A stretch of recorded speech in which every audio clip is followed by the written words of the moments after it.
ఆంధ్రప్రదేశ్లో కూటమి ప్రభుత్వం వచ్చిన తర్వాత అరాచక పాలన, హింసాత్మక రాజకీయాలు ఏపీలో చోటు చేసుకుంటున్నాయని, వీటిపై ఢిల్లీలో ధర్నాకు పిలుపు ఇచ్చిన సంగతి తెలిసిందే. కాగా ఈరోజు జగన్ ఢిల్లీలోని ఎంపీలు, రాజ్యసభ సభ్యులు, ఎమ్మెల్సీలతో పాటు పార్టీ నాయకులు, కార్యకర్తలతో ఢిల్లీలో భారీ ధర్నా నిర్వహించారు. అయితే జంతర్ మంతర్లో ధర్నా చేపట్టడానికి ముందే జగన్ స్పందించారు. ఏపీలో కూటమి ప్రభుత్వం అధికారంలోకి వచ్చాక 45 రోజుల్లోనే 35 రాజకీయ హత్యలు జరిగాయి. వందల ఇళ్లను ధ్వంసం చేశారు. ప్రభుత్వ, ప్రైవేటు ఆస్తుల్ని ధ్వంసం చేశారు. 1000కి పైగా అక్రమ కేసులు పెట్టారు. గిట్టని వారి పంటలను కూడా నాశనం చేశారు. మా హయాంలో ఏనాడు ఇలాంటి దాడులు, దౌర్జన్యాల్ని ప్రోత్సహించలేదు. అసలు రాష్ట్రంలో ప్రజాస్వామ్యం ఉందా? ప్రజాస్వామ్యాన్ని ఖూనీ చేశారు. లోకేష్ రెడ్ బుక్ పేరుతో హోర్డింగ్లు పెట్టారు. తనకు నచ్చని వారిపై కక్ష సాధింపు చర్యలకు దిగుతున్నారు. ఏపీలో రాష్ట్రపతి పాలన విధించాలి. మీడియా, ప్రత్యేకించి జాతీయ మీడియా ఈ విషయాన్ని అందరి దృష్టికి తీసుకెళ్లి ప్రజాస్వామ్య పరిరక్షణకు కృషి చేయాలి అన్నారు జగన్. ఇదిలా ఉంటే వైసీపీ చేపట్టిన ధర్నాకు సమాజ్వాదీ పార్టీ వైఎస్ జగన్ ను కలిసి మద్దతు ప్రకటించింది. అఖిలేష్ యాదవ్ కూటమి ప్రభుత్వంపై విమర్శలు చేశారు. ఏపీలో ప్రజాస్వామ్యం లేదు, అధికారంలోకి వస్తుంటారు, పోతుంటారు. కానీ ప్రజాస్వామ్యాన్ని కాపాడాలి. రేపు మళ్లీ జగన్ సీఎం కావచ్చు. ప్రత్యర్థుల ప్రాణాలు తీయటం సరికాదు. ప్రత్యర్థుల ఆస్తులను ధ్వంసం చేస్తున్నారు. కార్యకర్తల కోసం జగన్ పోరాటం చేస్తున్నారు. కార్యకర్తలే మళ్లీ జగన్ను సీఎం చేస్తారు. టీడీపీ ప్రభుత్వం ఎలాంటి సందేశం ఇవ్వాలనుకుంటోంది? భయంతో ప్రజాస్వామ్యంలో గెలవలేరు. అధికారంలో ఈ రోజు ఉండొచ్చు, లేకపోవచ్చు. ఏపీలో శాంతియుత వాతావరణం నెలకొనాలి. ప్రత్యర్థుల ప్రాణాలు తీయటం సరికాదు అని వైసీపీకి మద్దతు ప్రకటించారు. మొదటి నుంచి కేంద్రంలో ఎన్డీఏను జగన్ సమర్థిస్తూ వస్తున్నారు. కానీ ఏపీలో ఎన్డీఏ కూటమిని వైసీపీ వ్యతిరేకిస్తోంది. వైఎస్ఆర్సీపీకి ప్రస్తుతం 4 ఎంపీలు ఉన్నారు. రాజ్యసభలో 11 మంది ఎంపీలు ఉన్నారు.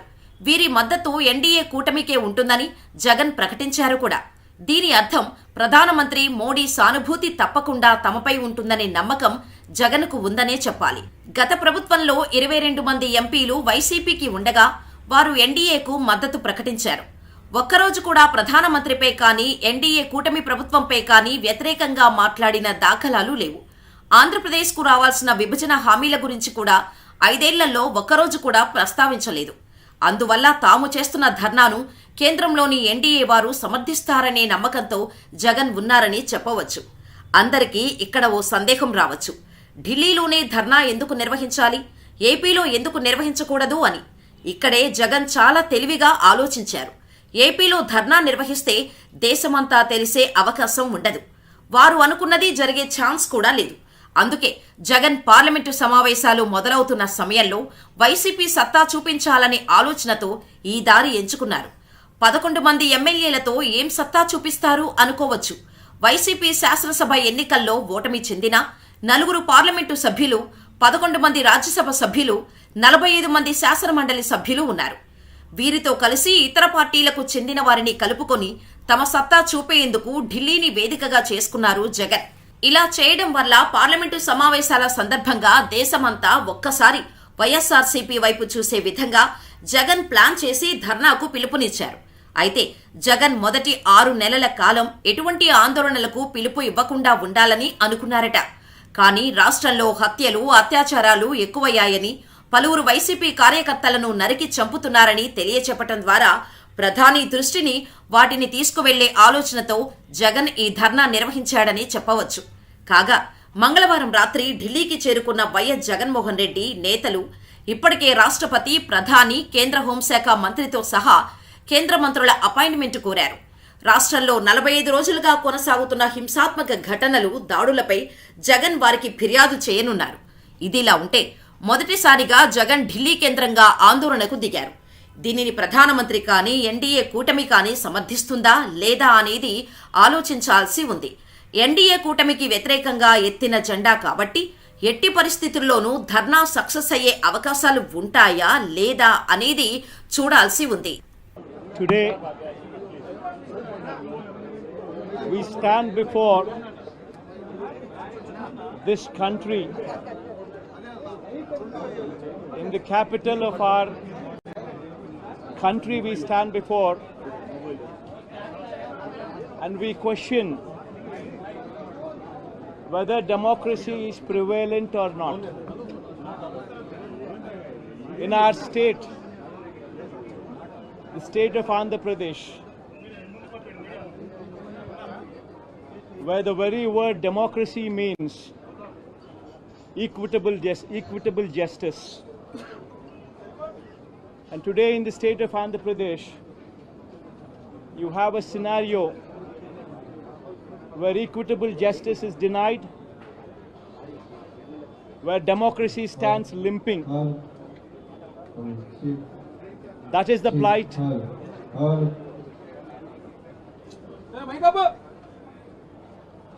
That is the plight of affairs in Andhra Pradesh.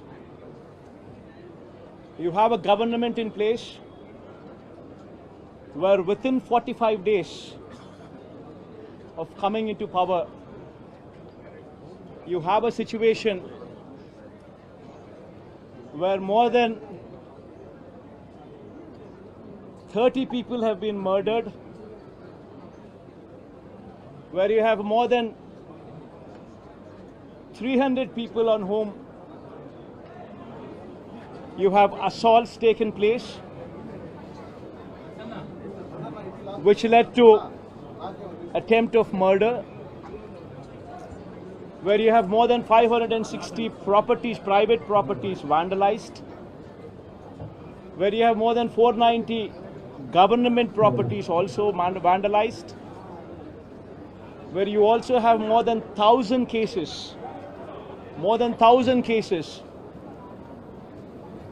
where you have a situation of assaults taking place, private properties destroyed, people walking into the houses, destroying the properties within, where plantations have been destroyed. That is the plight of affairs in Andhra Pradesh.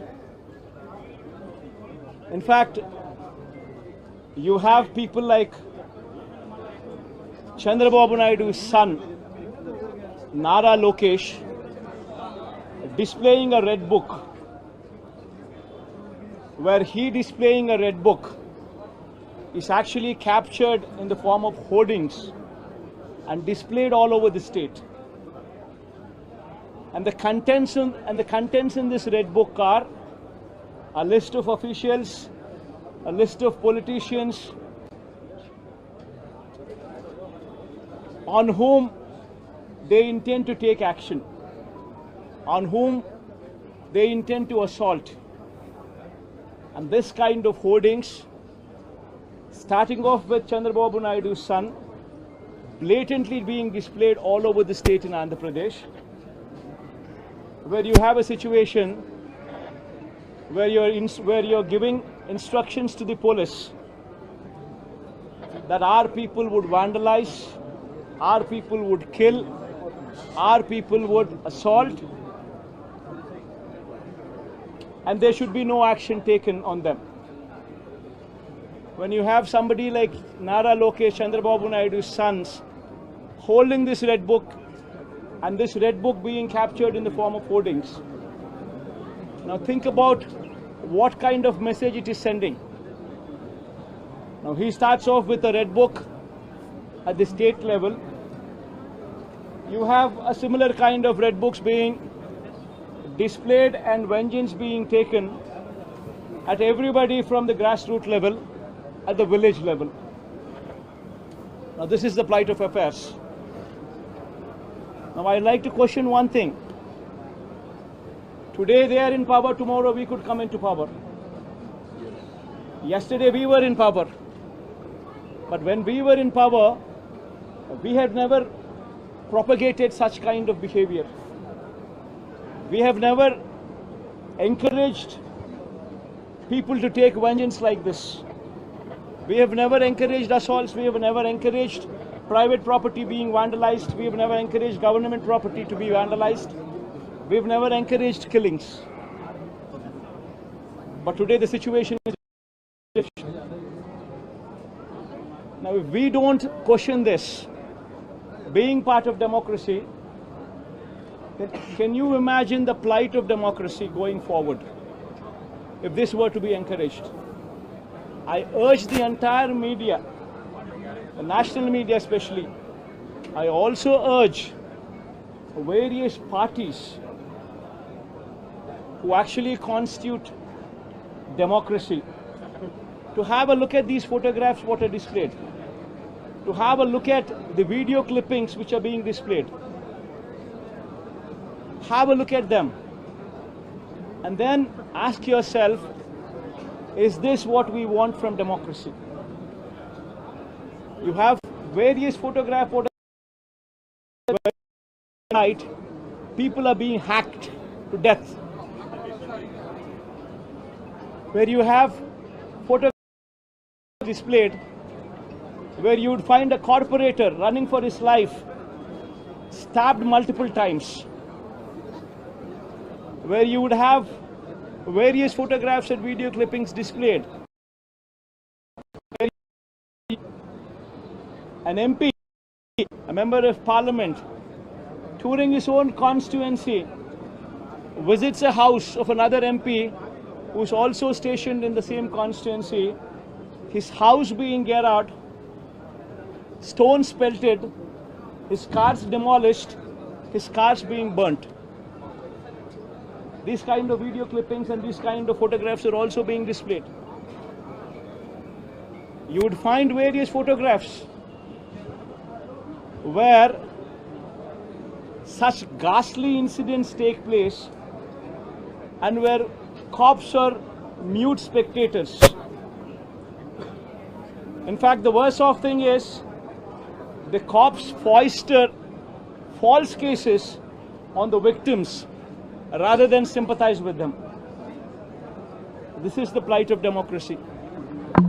I urge the entire media, and as the day goes by, various leaders from various political parties whom we had requested to come over here to actually look at this protest, to actually look at this photo gallery protest which has been organized, displaying these photographs, displaying these video clippings, to please have a look at it and raise your voice. Because if we in democracy do not do this, then none can protect democracy. We would have to question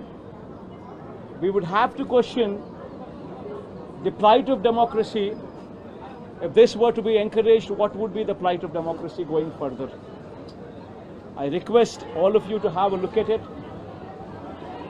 Question yourself, introspect yourself, and please take it up as an issue to question whether these kind of acts are to be permitted in a democracy or not. This is my humble request. I request all of you to have a look. I urge you, please have a look at them before you can speak of anything else. Mr. Reddy, there has been a... I think you can have a look at them.